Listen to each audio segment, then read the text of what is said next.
Warning, there are profanity, topics, and other opinions that could offend you. Please watch and or listen at your own risk, and enjoy the show.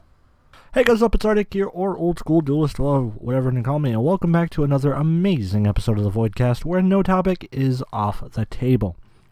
So this week, we're going to be talking about Yu-Gi-Oh! Because a new game came out came out in Japan, and it's planned to come out in America this summer. We're going to talk about that. I'm going to talk a little bit about Yu-Gi-Oh! Because the ban list came out a while ago, and I was going to make a video about it, but I just chose not to. I just didn't choose to. So we're going to talk about that. I'm going to do a quick Avengers. I'm going to talk about Avengers. I was going to do spoiler free. But, I'm just going to say fuck it, talk about the spoilers, and that's going to be at the way end. I'm just going to tell you now. I'm saving that for the very last thing. So if you don't want to hear spoilers, then listen all the way up to the end. And then I wanted to talk about the Nintendo 3DS. I know that's a crazy thing to want to talk about right now, but it's just, I saw an article a while ago, and so I wanted to talk about it because it's a tad sad. It's a tad sad.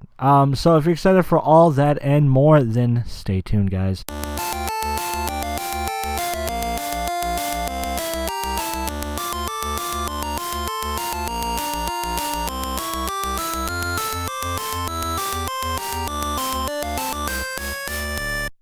So like I said, we're having somewhat of a Yu-Gi-Oh! Episode. We got some Yu-Gi-Oh! Topics coming in here. We got some Avengers Endgame we're talking about.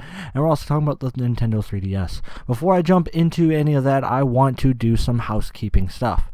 So I just want to put out there right now, videos are somewhat sporadic between the podcast and Yu-Gi-Oh! Content, which Yu-Gi-Oh! Content is not the main content, but basically it's the main content. I do a podcast and I put Yu-Gi-Oh! Content out there, so that's really about it. But I got some stuff pre-recorded right now that I'm going to be uploading after I record this. So that'll be coming out. It's going to be somewhat on a weekly basis right now. So stay tuned for that. So if you want to see some Yu-Gi-Oh! I got some deck profiles going up. So if you want to see some deck profiles, then yeah, you're going to want to hit that bell icon and subscribe. It's not specifically in that order, but you could do it. So yes, videos are going to be, content basically is going to be kind of sporadic. Sometimes it will come out, it'll be consistent, but yeah, that's really about it. As well as streams, I just got some things going on right now. They're just a tad more important at the moment. And this week I'm working a bunch of nights. I'm working nights almost the entire week, so yay. So yeah, that's kind of sucks. So yeah, and I also want to, might as well, I'm here anyway, want to give a big shout out to audioboom.com. They're not the sponsor, but I still like to give them a shout out. Audioboom.com is an amazing website. Just for the low $10 a month, you could be uploading a podcast just like me. I use audioboom.com. It's an amazing website. I love it. If you guys ever want to sponsor the podcast, that'd be kind of cool. But yes, I love audioboom.com. They're awesome. They're amazing. I love them. They give me, I upload to their website. They also give me the tools to upload to a ton of other places as well, platforms as well. Spotify, iTunes, Google Play, Stitcher Radio, TuneIn Radio, just basically wherever you want to upload the podcast, excluding YouTube, SoundCloud, and what's the other one? Yeah, that's the only ones I can think of. Excluding those two, they give you the tools to upload to anywhere that you basically want the podcast to be. So it's really awesome. So if you guys want your own podcast, then go to audioboom.com and sign up today. So yeah. Oh yeah, one more quick story before I jump into the content. This literally happened maybe 2 hours before I started recording.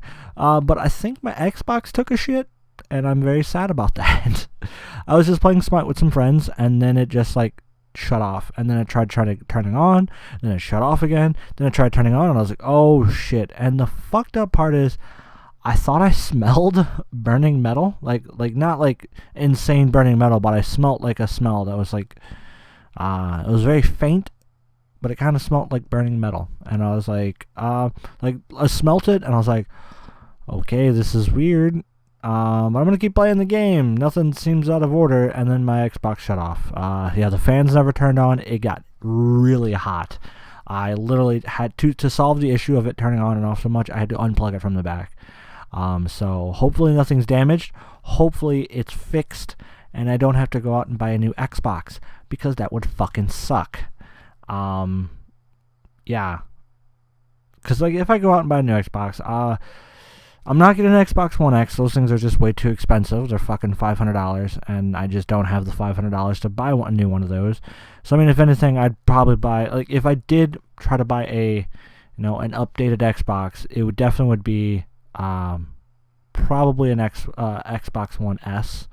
But I'm probably gonna just try and find a new, your 1 terabyte, because I bought, like, I was somewhat of an early adopter to the Xbox One. So yeah, like when I got mine, there was not that many games on the Xbox One. So yeah, that's the thing. So yeah, hopefully my Xbox is fine, and I don't have to go buy a new Xbox, because that's gonna fucking suck. But I just bought like a 500 gig Xbox, and it kind of sucked. So maybe I'll try to find a 1 terabyte. I'll probably fill it up just as fast, but it would suck, man, to have to re-download everything. I'm glad everything saves in the cloud, but still, it just really fucking sucks, man.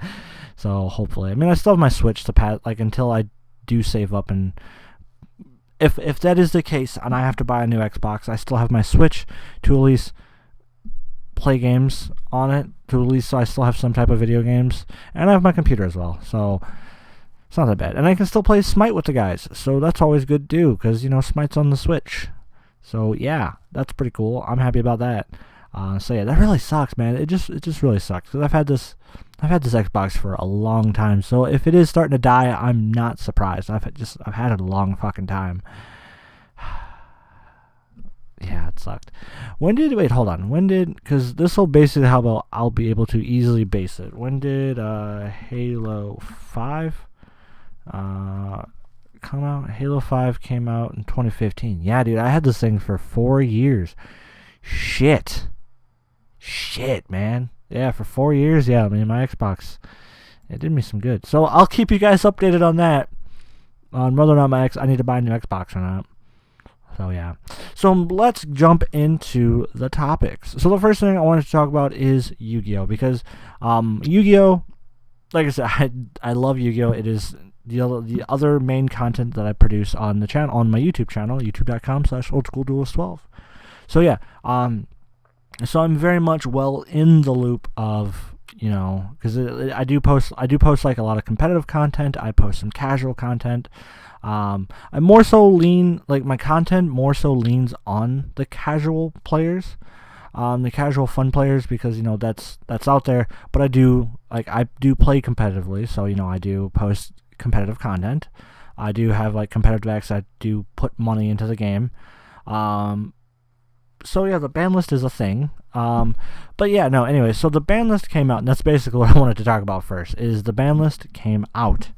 And it was an interesting ban list. It was like, it's pretty much what I kind of guessed what was going to happen. Let me just look up. I'm just going to pull it up real quick. I forgot to pull it up beforehand. So Yu-Gi-Oh! Ban list. So let's click this bad boy. Yeah, so the new things, basically, to just quickly go over real quick, because it really wasn't that many changes. Summon Sorceress, ban. Number 95, Galaxy Eyes Dark Matter Dragon, ban. We got Phantom Knight's Rank Up Magic Launch, ban. We have Lady Debug, limited to 1. Phantom Skyblaster, limited to 1. Sky Striker Ace Kagari at 1. For the semi-limits, we have Super Polymerizations at 2, and Miss Lanosaurus put to 3. Like I said, there really wasn't that much that changed, and the biggest reason why I want to talk about this is just this. I'm happy with this state of Yu-Gi-Oh! I truly am. They more so just put decks in check so new ones can come into play, but for the most part, like, Yu-Gi-Oh! That's what they did. They just put decks in check, and that's what made me happy. Summon Sorceress is a debate. To me personally, that's a debatable card to be banned right now. The only other reason why I feel like Summon Sorceress would be banned right now is because they're going to be bringing Crystal Needle Fiber into the game, and those two cannot exist in the same format together, at least right now. So that's my only thought why they would ban Summon Sorceress, like why it would need to be banned. But at the same time, here's my thing. There currently in the meta, there is not too many decks that exist right now that like the hardcore meta decks that rely on Summon Sorceress so much. Yes, there's decks that are more so rogue tier decks that could use Summon Sorceress, and it gives them that small buff to be able to go up against the hardcore meta decks. So that's like my only argument for Summon Sorceress. Like take Dinosaurs or True King Dinos. They are an amazing deck. They are phenomenal. But Summon Sorceress is part of their big combo play to really bust out a board that can, going first, put up a big wall, but it wasn't too broken of a wall to where like it was not, like you could not deal with it. You could deal with it, but it was able to, going second, Summon Sorceress gave that deck that little bit of push, able to make a board to deal with like the meta decks, like I said, Sky Striker, Thunder Dragon, Solomon Greats. So that's literally my only argument. There wasn't, like I said, there wasn't that many meta decks in. There wasn't. I really can't think of any. The only one I could possibly think of is Crusadia. But again, I don't really know Crusadia. Like I haven't played against Crusadia. I've only seen a couple deck profiles. I haven't really seen like a duel. But other than that, like there's not many meta decks that use Summon Sorceress so much, like that use it a lot. But it is a deck that, or it is a card that, you know, if the right meta deck, like right new meta deck came out, or the right combo, like someone came up with the right combo using Summon Sorceress, it probably could break the card, and the card would just be broken again. But again, like I personally. Like I said, the only argument I have is it gave the rogue decks that small push they needed to deal with the meta decks. So that's kind of like my argument for why I feel like I don't need to be banned right now. But again, it is an extremely powerful card, and there is something similar to it coming out that you can't use it to link summon off. So that kind of like stops it. It's very similar in the card. It's a link 2, and I want to say you summon it, and it summons the same level. I want to say it's either I think it's attribute. It's either attribute or level, basically. Like it's same thing as like Summon Sorceress. Can Summon Sorceress. Its effect is special summon from the deck a monster that is the same type that it points to. So basically, like if you have a warrior out, because its arrows are up and then the bottom corners. So like, if it points to a warrior monster in the bottom corner, or at any of the arrows, it'll summon out another one from that deck. Just for like some people that are like listeners, but they're like casual players of Yu-Gi-Oh. But yeah, so that was a really good effect. But like this card basically does the same thing. It's a link to, its attack is lower. I want to say it's 1400 attack. But it basically does the same thing, only its level or attribute. I can't really remember. But yeah, other than that, like this ban list is just so, like, it's good. It's good. Like I said, it put decks in check. It basically made it so Crusadias aren't busting out a stupid, like they don't have a big ass boss monster to happen or come to the field because of rank up. The Phantom Knight's rank up is gone. Dark Matter is, I'm glad it's gone, because that was just really stupid in Guard Dragons and Thunder Dragons. Yeah, and Lady Debug, it didn't necessarily hit Solomon Greats because they're the only ones that really use Lady Debug to its like most potential.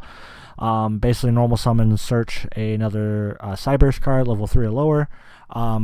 It didn't directly hurt Solomon Greats, but it indirectly just kind of like slowed them down a little bit, so they're not playing like a triple.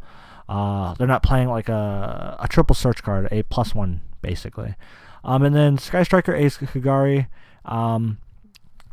Personally, I still feel like Sky Strikers could get hit a little bit more, like maybe engage or multi-roll, but Kagari is still a decent hit. It's still a hit that I'm comfortably okay with. It just kind of like gives them only one reoccurrence card, so that's nice. That's nice. Super Poly, that's not too many people are really playing it right now. I mean, Solomon Greats, they're playing it, so that's pretty cool. Maybe you could play it in like Heroes, or you could probably play it in like Neospatian Heroes.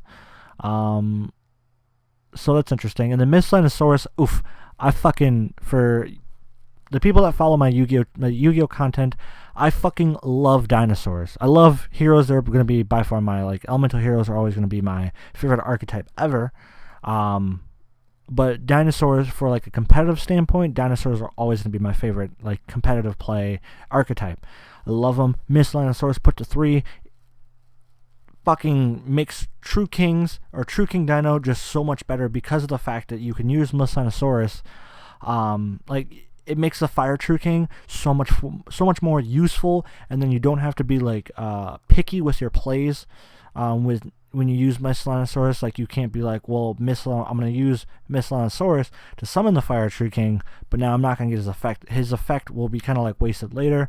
It gives you some more reoccurring plays, a lot of protection later, because that's the fucking best hand trap ever.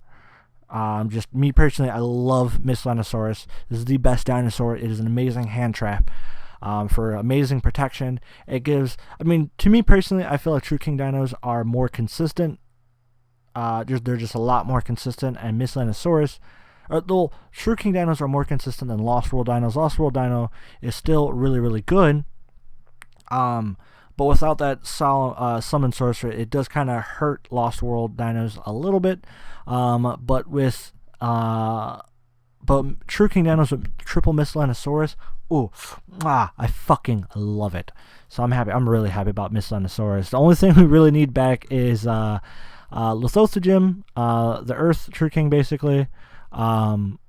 Which I still feel like he could come to 1, because I did a video a little bit, like a couple weeks, not even, like a couple months ago, talking about just 5 cards that need to be addressed, and Lithothagim was definitely one of them. Litho, the Earth True King guy, I still feel like he could come to at least 1, because then he has to be searched or hard drawn.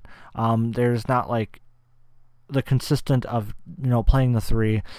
Plus, you also have to to make him extremely useful.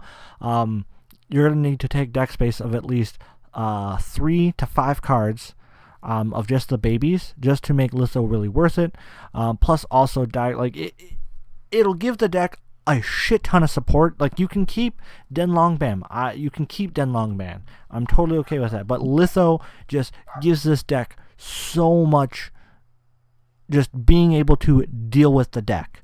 But yeah, like I said, you have to take, for Litho to be really, really worth it, you have to play 3 to 5, or actually 4 to 5 the baby dinos to really give him that full potential, just for like consistency reason. But because he's at 1, you really, really run the risk of just dead drawing a shit ton of babies. So you're like I'm pretty sure, if you could find a comfortable ratio to make Litho really worth it. But yeah, I don't. That's just me personally. And you would also make playing the Water True King, being able to play at 3, just a lot better. I love it. I love True King Dinos.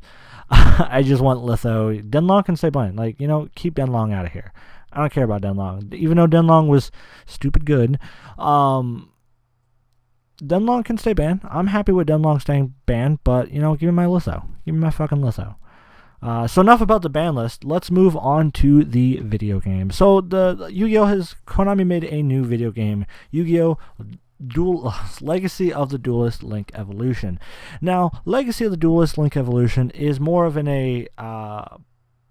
port of Legacy of the Duelist onto the Switch. It is a Switch exclusive, by the way. So that's really fucking cool. But it's more so Legacy of the Duelist with an expansion and all the previous DLC. So it adds a lot. It adds a shit ton more cards, about 9,000 cards. Excuse me. About 9,000 cards. It adds Link mechanic and Master Rule 4. It is a really good game. I bought it. It is out in Japan right now. It came out on the 25th of April in Japan. I made a Japanese account. I bought it. It's a really fucking fun game. I love it. I'm so happy I'm able to play Yu-Gi-Oh! On my Switch. That makes me happy. I was really hoping, maybe they put Duel Links on the Switch. But I'm happy with this as well. It's still just as fun. It honestly could, as long as they say they make some DLC for it, it'll keep the game alive somewhat. Like they can include some Savage Strike stuff. They can include some dual power stuff. They can include dangers. So it'd be cool if they include dangers, some Neo support, Salamangreat support, and I think that'll really make the game just a lot more better. Maybe even a tiny bit of Dark Neo Storm support, so that'd be really nice and really cool.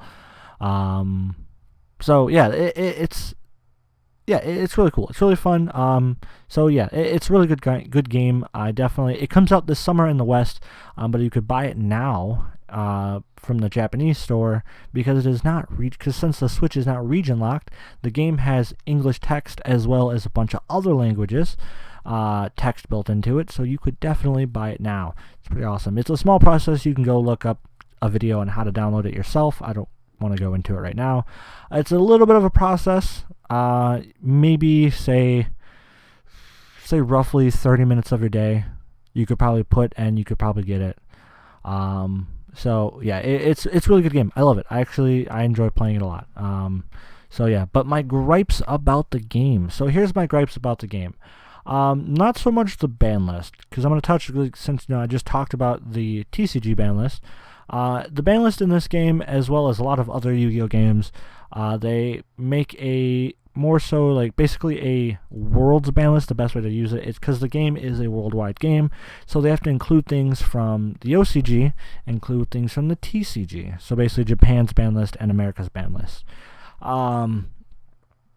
So yeah, it's a really weird concoction of a ban list. So it's really interesting. The ban list is only neat like when you play it multiplayer. That is the only time the ban list is enforced. But when you do like say single player story mode, then the ban list is not enforced.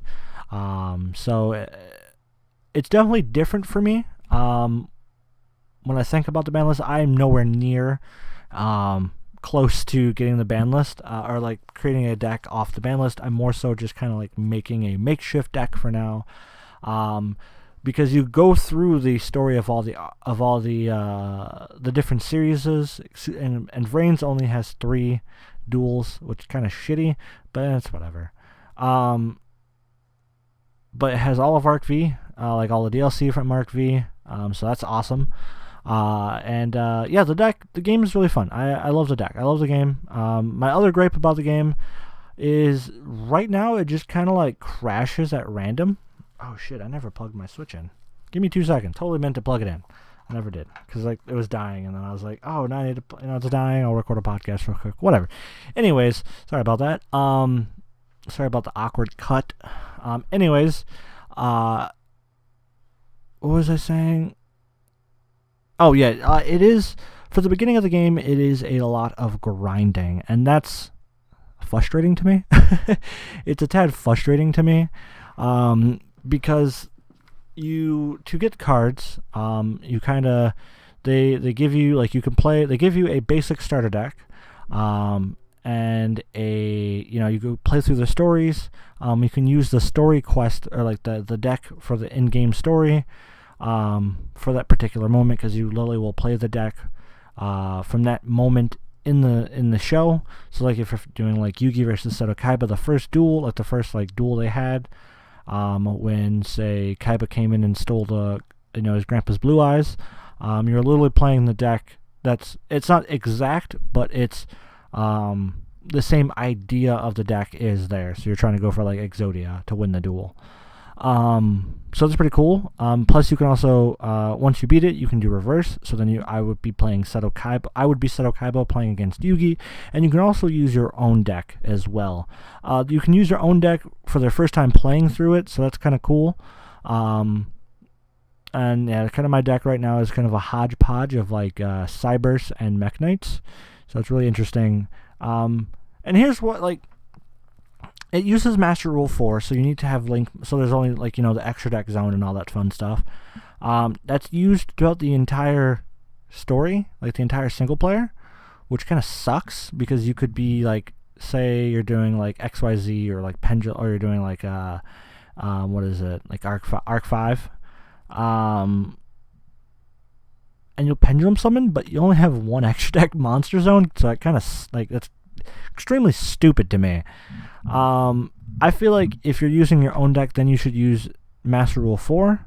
But if you're doing story, you use Master Rule 3. So that's just where I'm like, eh. So it's better to kind of like play through like Duel Monsters, like the first series of Yu-Gi-Oh, grind through that for some money. We'll play play Vrains, get Playmakers pack, because you grind for in-game currency and you use that in-game currency to spend on card packs to get cards, and you open it, it'll give you like 8 cards, 7 kind of basic cards, and then like 1 special card. Excuse me. So excuse me, shit. So yeah, like my suggestion, if you do buy the game and when the game comes out officially in the US,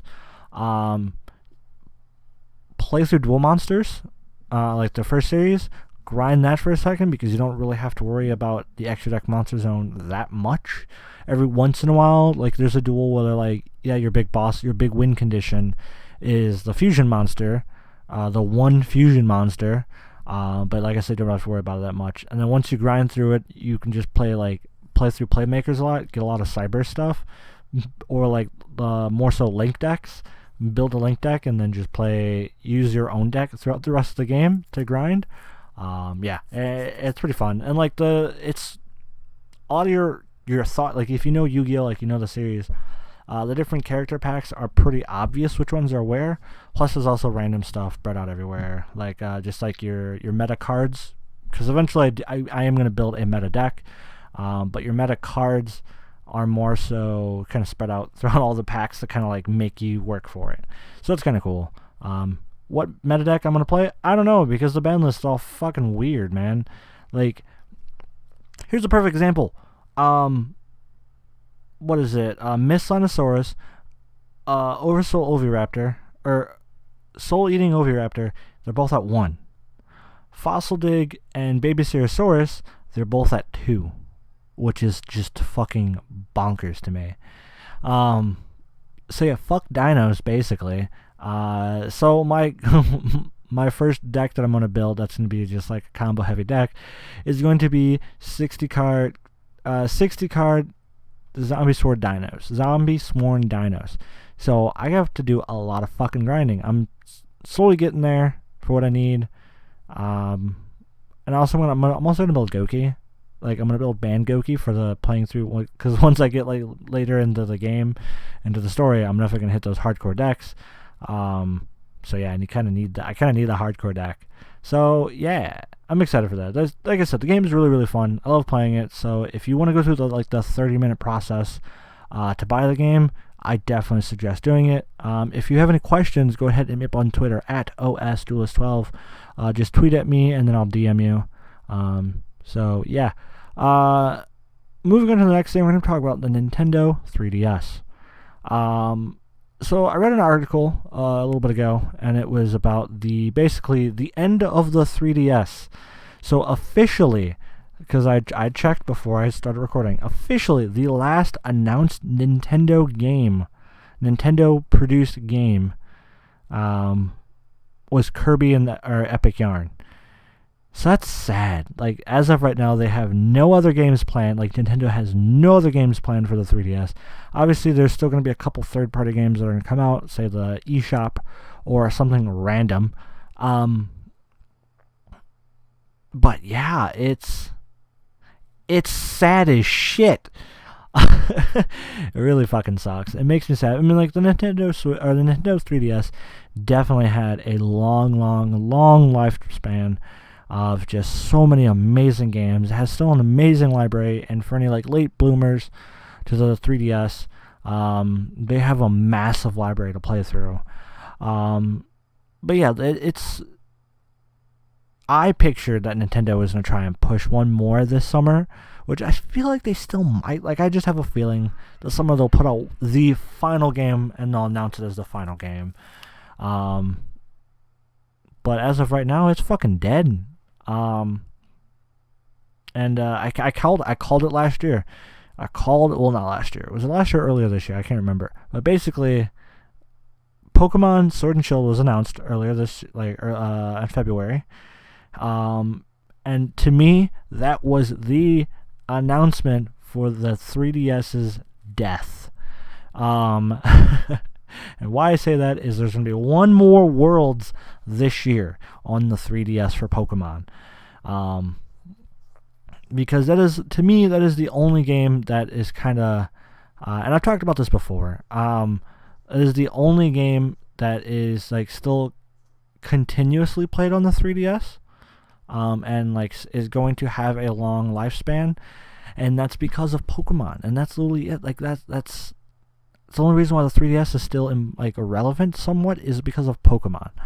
Until once Sword and Shield comes out, no one's gonna give a shit. No one's going to give an absolute shit about the 3DS because we'll have a core Pokemon RPG game on the Switch where it has like the original mechanics or like the base I'm not gonna say like it has the core mechanics of Pokemon on the Switch, and that is personally it's kind of sad because I don't know, I love my 3DS, I love it so much, and it's sad because I mean we have a new like.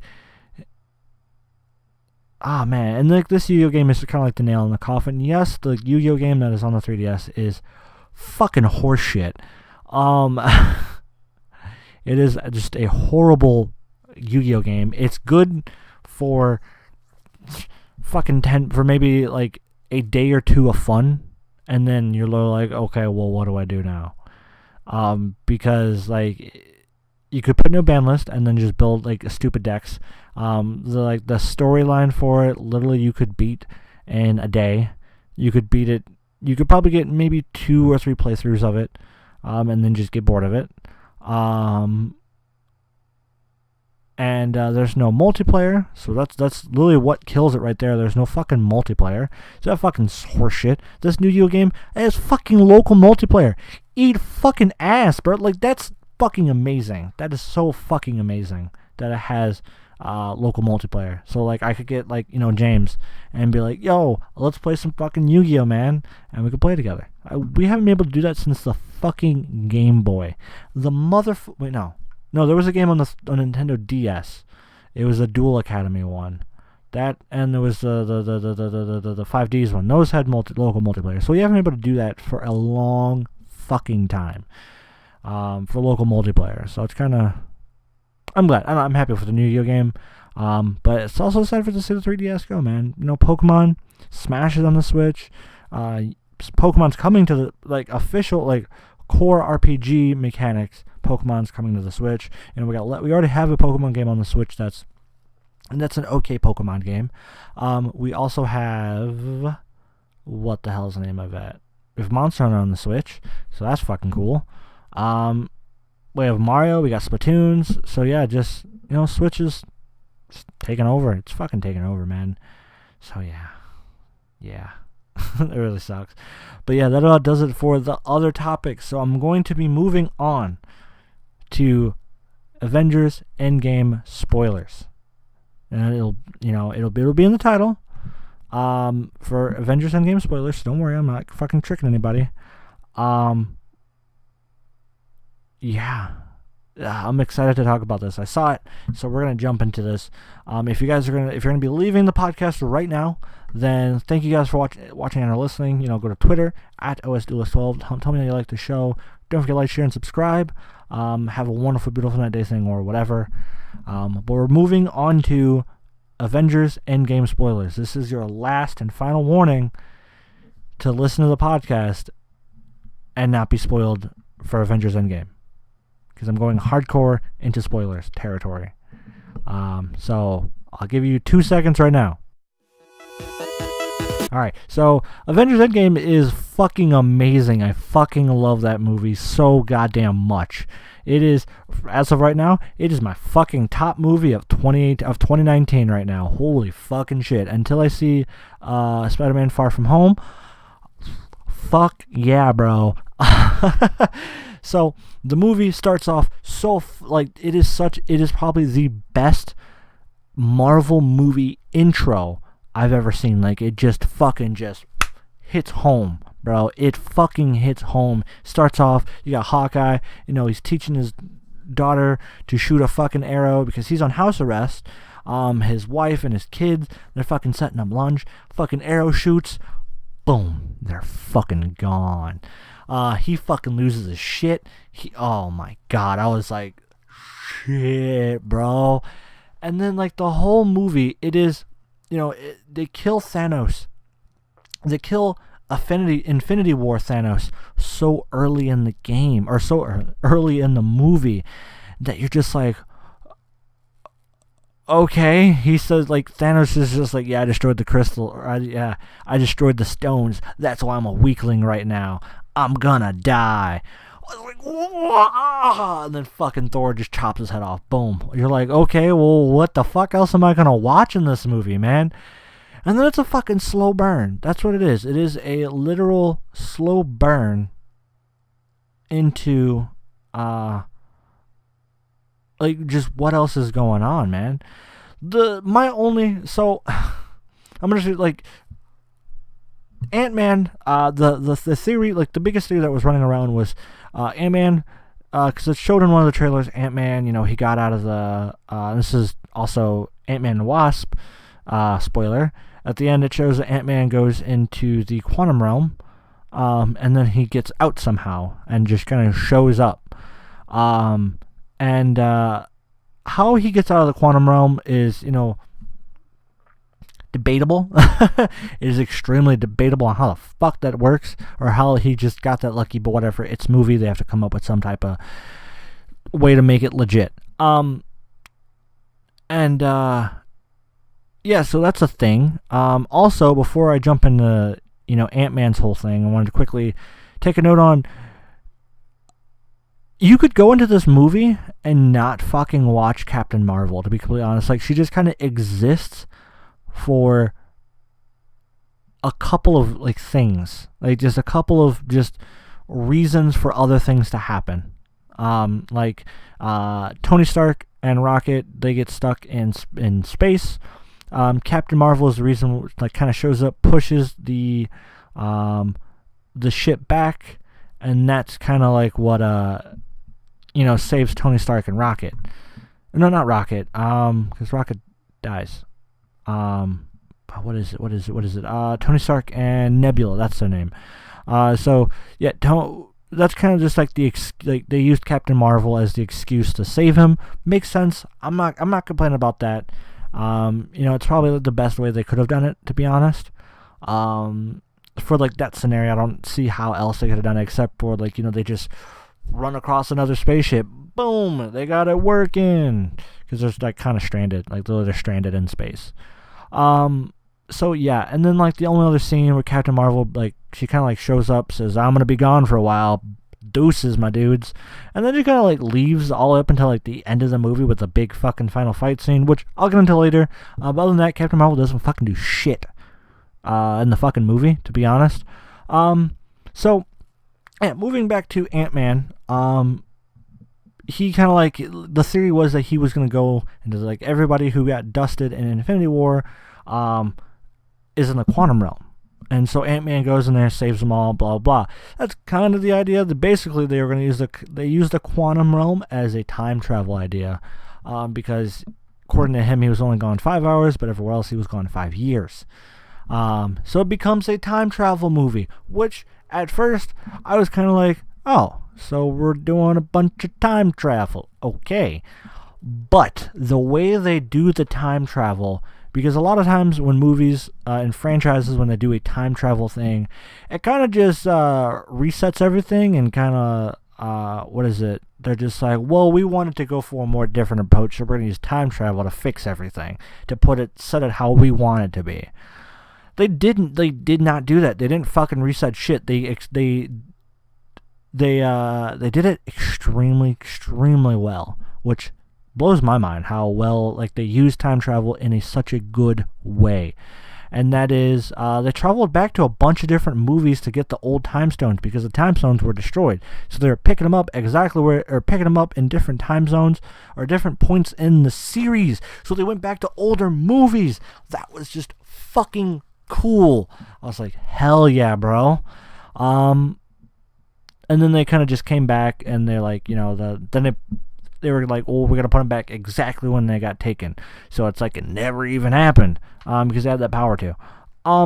So that's kind of cool. Then they also, so that's kind of the idea there. Once they got all the stones, in the middle of them trying to get their stones, an old Thanos kind of comes back and fucks everything up, and he's like, oh shit, I'm going to go forward in time, and I'm going to take over the world. So yeah, and then we got to the big fucking fight scene. So the fight scene starts off, where they're just trying to just not have Thanos get a hold of the stones because they recreated the gauntlet with Iron Man tech, and that's how they did it. And Thanos was just trying to get the stones back. So Iron Man, Captain America, and Thor, they fucking fought Thanos, and boy, was that just those three alone fighting Thanos was such an intense-ass fight. So, fucking Thor, he's fat. By the way, he's fat in the entire movie. He kind of, hits lightning, boom, he's back in his, Asgardian outfit. He's still fat, but he's braided, he's got his man bun going. He has Mjolnir, and the fucking axe hammer. I can't remember the name of the hammer, or the Thor's new hammer, but that's a thing, and fuck was that cool as shit, dual wielding shit. And then, holy shit, Thor picked up the hammer. He picked up Mjolnir. He was worthy and was fucking fighting with the shield and hammer. That was fucking cool as shit. That was the fucking coolest thing in the world. Fuck. So that fight scene was a thing, and then, bada bing, bada boom.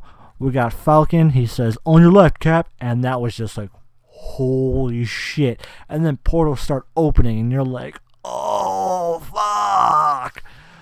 And then everyone starts coming through, and it's just a fucking Thanos and his army versus the Avengers and their army. And then we finally got Captain to say, Avengers Assemble. He never said it fucking once throughout the entire series, which I never realized until Endgame. So he says, Avengers Assemble. And then they fucking run at each other, and it's fucking, it's such an intense fight scene. That fight scene kind of gave everybody a moment of just being a total badass. We got Star-Lord being a badass. We got all the females of the Marvel Universe being a badass. We got the original Avengers being a badass. We got Spider-Man being a badass, being in the Iron Spider suit. Fucking, he just, at one moment, he's just like, suit, insta-kill. Fucking suit just goes, the eyes go red, and he starts fucking stabbing shit, and I'm like, oh, so fucking cool. And then, it gets to the fucking, it's down to the wire, basically. They're trying to keep the glove, from Thanos. Thanos gets the glove, Iron Man fights him, then Thanos snaps, nothing happens, and then, it fucking scene cuts to fucking Iron Man, and then the fucking stones show up, and he's like, no, I'm Iron Man. And then fucking, that's when you're like, what the fuck happened? And then you just see Thanos and his entire army just dust. and you're like, fuck, dude. And then Iron Man dies. Yeah, that happened. Yeah, that was Iron Man's out. And then, so yeah, they cleaned up. Before you, there's one more end scene, where it shows everybody, mourning over Tony Stark. Revolt back to an opening line that his daughter said in the beginning. It was like, "I love you 3000," type of situation. And then there was also the final nod at Iron Man, which was fucking cool. Was the butler guy, or like his like assistant, whatever his fucking security guard, whatever the hell his name was. I forget I think his name was Smiley. I want to say that was his name. Is talking to his daughter, and he's all like, "You hungry? You want some food?" And she's like, "I like cheeseburgers." And he's like, "Your dad liked cheeseburgers." And that's a fucking nod all the way back to the fucking first Iron Man movie. I was like, that's cool. I was like, that's dope. And then Iron Man, he passes on his shield to Falcon. So that's cool. So we got a new Cap. Hulk, his arm's all fucked up, so I don't think he'll be doing any fighting. Because when he had the gauntlet, because they had to snap everyone back once they got the stones. So Hulk fucked up his arm. So now, like I said, he's probably not doing any fighting. Thor joins the the fuck is the name of those guys? He joins the Guardians of the Galaxy. So that's cool. Captain Marvel kind of just flies off and does whatever. Arrow, what the fuck is it? Hawkeye, that's his name. Hawkeye just says, I'm done. He's gonna go chill with his family. And Black Widow, she dies. She like sacrifices herself to get the soul stone, because that's what you have to do. You have to give up a soul for a soul. So she's dead. And Cap got old because he decided to go back in time, drop all the stones off, and he just decided never to come back.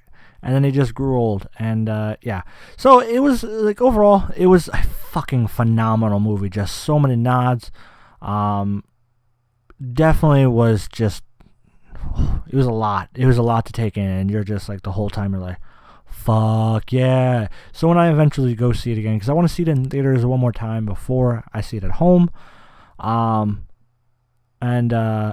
because it's just that good of a fucking movie. So yeah, it was a really good movie. I fucking loved it. They cleaned house. I think for the original Avengers, I think they did a send-off for them extremely well. Like, it was definitely, after 11 years and 22 movies, it was definitely in a really good send-off for all the Avengers. They had, Black Widow, she dies. She just fucking dies. She basically commits suicide. Hawkeye kind of like officially retires and just stays with his family. Hulk probably won't be doing any fighting because his arm's fucked up. Thor joins the Guardians of the Galaxy. So I mean, like, he still is there, but I don't know if that's just going to be his way of just kind of like more so comic relief, or kind of just being with the Guardians. Because like, they could have just left him off just being the king of Asgard. But seeing him join the Guardians was interesting. Like that, it shows that they're not done with him. They still want maybe one more big bang for him. So we're probably gonna see him in Guardians of the Galaxy 3, or we're gonna get Thor 4. That's really interesting to me. So I'm curious to see what they're gonna do with that. And Iron Man is done. He's gone. Robert Downey Jr. is no longer going to be Captain America. So then we got the new Avengers coming in. So yeah, overall, is a fucking good ass movie, and definitely worth the build up for the movies. We still have one more movie that pertains to that's going to end the current phase. And that is Spider-Man Far From Home. It is already official that is it's after Endgame. So it's gonna be. I'm really excited for that. To see when that's gonna. What's the whole story behind that? Because Marvel's really good at answering a lot of questions. Because my biggest question, my fucking biggest question, is Captain America. Like, he passed the shield down. If they do another Captain America movie, is there gonna be Cap back in time? or is it going to be or is it going to be new Captain America with like Captain Falcon American or Captain America Falcon, basically Black Captain America? I'm curious about that. But I don't know if they're going to do another Captain America like that. I don't know if they're even going to do another Captain America. We're still supposed to get a Black Widow movie. The only thing I can think of is either it's going to be an Origins movie or it's going to be the 5-year span. Because when Tony Stark came back after they killed Thanos, to the time of 5 years, basically, because there literally was a 5 years later gap. So we're either going to get the 5 years, it's either going to be a origin story or it's going to be a movie that is within that 5 years. What are they going to do in that 5 years? I have no fucking idea. So yeah, and then we got Captain Marvel. They're probably going to make a second Captain Marvel. Who knows if they're going to make another Spider-Man after this, after Far From Home. I imagine they would. Just because there's a lot of things that they haven't done. Like, they have done Venom in the MCU. They still have the Green Goblin that they can do in the MCU. So yeah, there's still Sandman they can do in the MCU. Like, yes, they've done Green Goblin. Yes, they've done Venom in a Spider-Man movie. It wasn't a good Spider-Man movie, but they've done it. They've did Shocker. They've done They've done a lot of movies. They've definitely done a shit ton of movies. There's still Rhino. I mean, technically they did Rhino, but they didn't do Rhino. Then they also had... so we got Mysterio coming up. They did Vulture. We can still do a Kraven. We can still... And they still get... They've done Doc Ock. Dr. Octopus. But they're still like the main villains that they still can do in another movie. So it's really interesting. I feel like they could, like, if they were to do one more Spider-Man movie, I really do feel like they would probably do Venom or Venom, Doc Ock, or well, maybe not Venom, because Venom exists in the he exists in the Spider-Man universe, but not in the MCU. So that's a little confusing. Like, Venom exists in Spider-Man, but Venom doesn't exist in the Avengers. So that basically sums it up. That basically puts it to a point. Like, maybe they'll do maybe a Venom versus Spider-Man for maybe a fourth movie, if they did a fourth movie. Hell, they might even do it for the third movie, because that'll be really interesting, because they could do a Venom 2, like Venom versus Carnage, because they hinted at that hardcore, and I fucking want that to happen. Venom, fucking amazing movie. I fucking love Venom. I don't want to go into that. But yeah, it's really interesting. I'm really curious what they're going to do from here, because Endgame is just kind of like, where do we go next? Because the only other movies, as of right now, we know for sure are happening. Guardians of the Galaxy 3, Spider-Man Far From Home, and potentially a Black Widow movie. It's been basically all but confirmed. They did, like, there was a layout, and, you know, Black Widow movie was mentioned in that, but I don't know if they're going to want to do a Black Widow movie. Maybe it's just in our contract. Maybe a couple of them, maybe like the old ones, except for Tony Stark, have, you know, contracts to do a couple more movies. But like I said, I really don't know what they're going to do from here. They could, that was weird. They could take a break from doing some Marvel movies, maybe take like a year or two off, but let's be honest, Marvel just prints fucking money for Disney, so I don't see that ever fucking happening. At least not anytime soon. So it's really curious to see what they're going to do from here.